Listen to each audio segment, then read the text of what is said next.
First, this rather distinct word, obstreperous. Obstreperous. Okay. And second, the whole idea of being the black sheep in a family. On the surface, one seems like a word you'd blow the dust off in a dictionary. Right.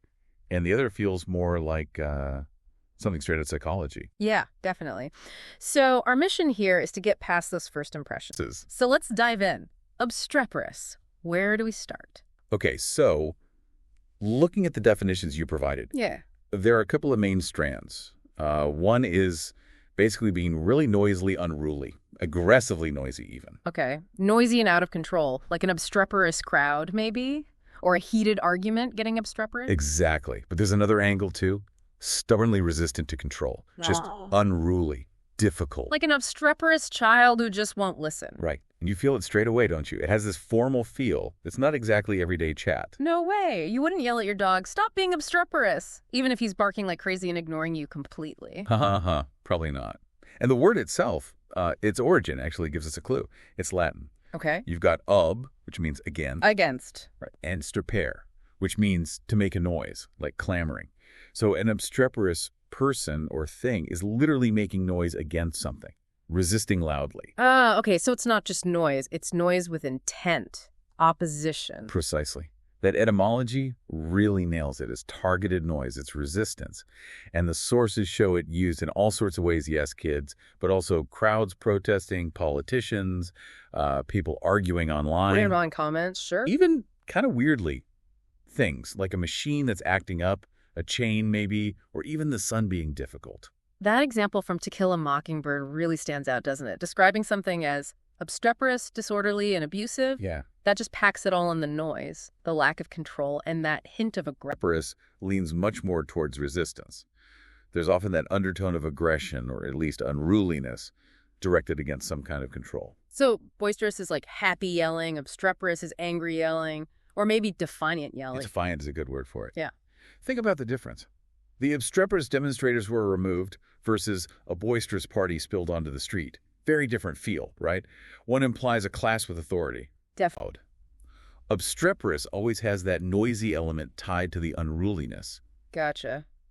Though one source did point out that realistically words like obstreperous and fractious aren't exactly common currency these days. We'd probably just say rowdy or unruly. That's true. They are less common. Yeah. But there's another layer to obstreperous that's really interesting.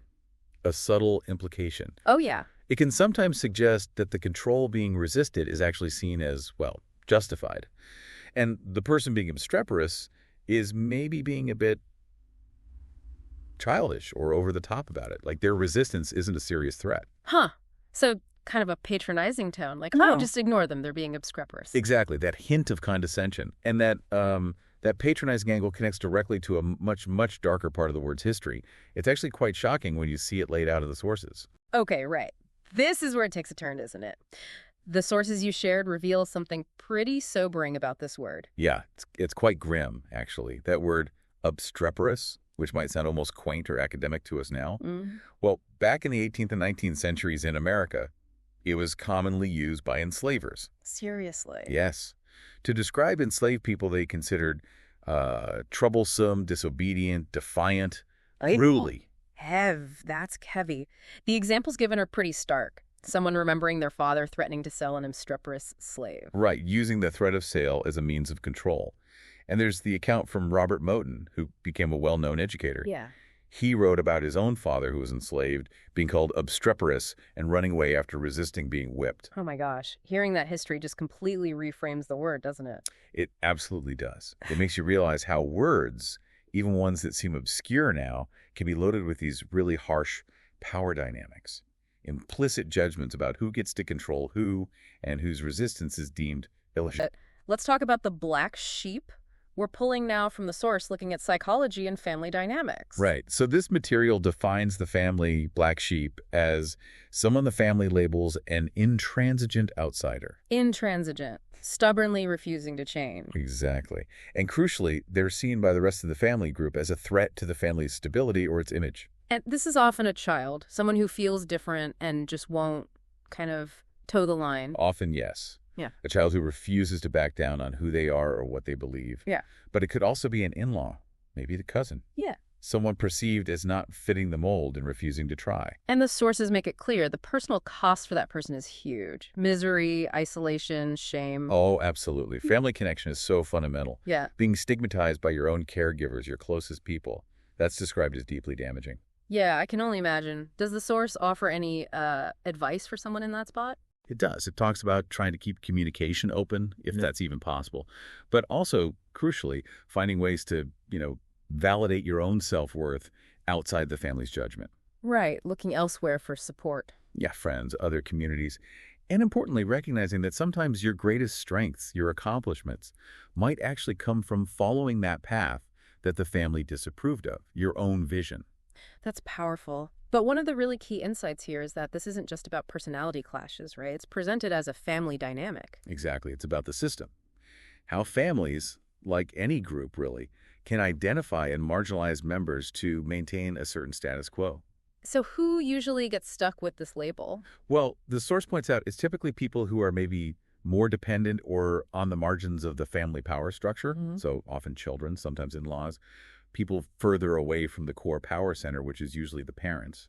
Not usually grandparents or little kids. Right. It seems to happen more when someone's independence starts to really emerge and challenge the established family way. And it's not just about being different, it's being seen as stubbornly different. That intransigent word again. Your difference is perceived as a threat to the family's unity, or how it functions, as defined by the leaders anyway. That perception is key.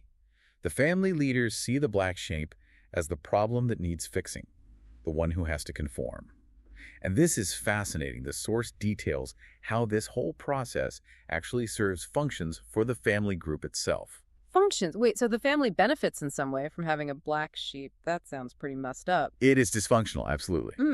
But yes, from the perspective of maintaining the group's equilibrium, however unhealthy, the black sheep role serves purposes. Okay, like what?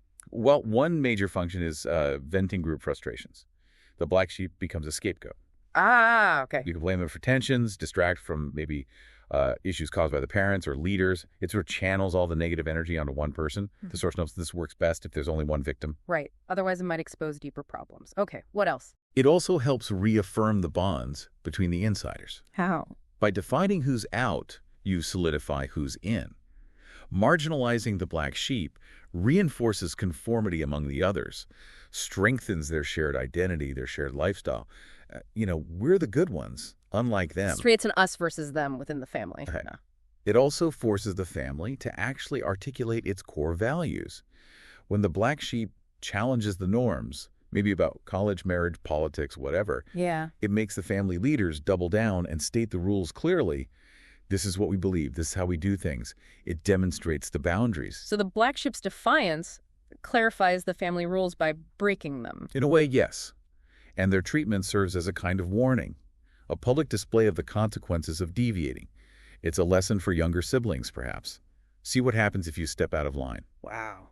A deterrent. And often, the source notes, it's during this process that the black sheep starts to really see the flaws in the family leaders themselves. I bet. And one last function. Reaffirming family roles. The dynamic allows everyone else to comfortably slot into their expected positions. Mom is the moral guide, dad is the enforcer, the good sibling as the responsible one, or the ally. While the black sheep plays the role of the problem. Exactly. And the family might enforce this through all sorts of means: shaming, punishment, constant teasing, gossip, sometimes even shunning or threatening banishment. It's all about control. It's a whole system. Okay, so let's connect these two things now. We have obstreperous, unruly, noisily resistant, maybe seen as childishly defiant. And we have the black sheep, the intransigent outsider perceived as a threat. How do they link up?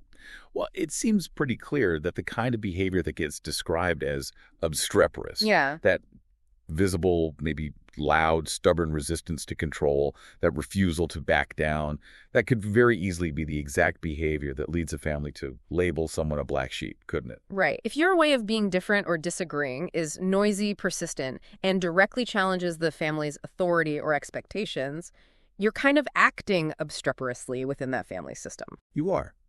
And you become a prime candidate for that scapegoat role because your resistance is so obvious, so disruptive to their desired harmony. or maybe their desired control. And maybe that patronizing tone we talked about with Obstreperous, maybe that fits too.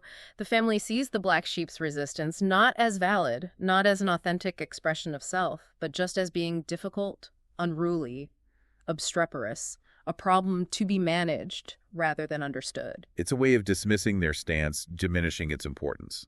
Yes, I think that fits perfectly. The label minimizes the challenge to the family's perceived rightful way of being. It's a really strong connection. The word describes the outward behavior, and that behavior, especially within a closed system like a family that demands conformity, can trigger this whole black sheep dynamic. It really can. So looking back, we've unpacked obstreperous, its meaning, its unexpected and pretty disturbing history, how it differs from similar words. Right, and we've explored the whole black sheep idea not just as personal struggle, but as this complex family system dynamic, serving these, well, often hidden functions for the group. So maybe a final thought to leave you with based on all this. Okay. How much do the words we pick, even less common ones like obstreperous, actually reflect and maybe even reinforce the power dynamics playing out in our groups, especially our families? That's a big question. And think about the flip side, drawing from that advice for the black sheep. Could it be that sometimes resisting what feels like unfair control, even if it gets you labeled obstreperous or makes you an outsider, could that resistance actually be a vital, necessary step towards figuring out who you really are and building your own life on your own terms?